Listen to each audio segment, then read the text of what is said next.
এতিমখানায় ছেলের সঙ্গে দেখা করতে গিয়েছিলেন মা। ছেলে হাতে একটি চিরকুট ধরিয়ে দিয়েছে। সেই চিরকুটের মধ্যে লেখা ছিল, আম্মা আমারে সাবান দিও, 3 দিন আগে সাবান শেষ। একটা সাদা পাঞ্জাবি দিও, আগের এটা ছিঁড়ে গেছে।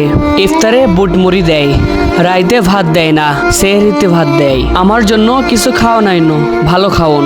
একটা মশারি দিও আর একটা চাদর দিও, মশা কামড়ায়। এমনই আবেগ মাখা একটি চিঠি সামাজিক মাধ্যমে ভাইরাল হয়ে যায়। বাচ্চাকে কেন এতিমখানা দেওয়া হয়েছে সে সম্পর্কে মা নাসরিন আক্তার সামাজিক মাধ্যমে জানায়, স্বামী 18 সালে মারা যাওয়ার পরে তিনি ছাড়া তার বাচ্চাদের আর কেউ নেই, আর তার একটি কিডনি নষ্ট ও আরেকটির অবস্থা তেমন ভালো নেই, তাই আর বাচ্চাদের ধরে রাখেননি তিনি। কখন মারা যান, এজন্য বাচ্চাদেরকে এতিমখানায় দিয়ে দিয়েছেন। বন্ধুরা, ভিডিওটা ভালো লাগলে লাইক কমেন্ট শেয়ার করবেন যাতে অন্যরা দেখতে পারে। আর এই রকম ভিডিও পেতে আমাদের পেজকে ফলো করুন আর ইউটিউব চ্যানেলটিকে সাবস্ক্রাইব করুন। ধন্যবাদ।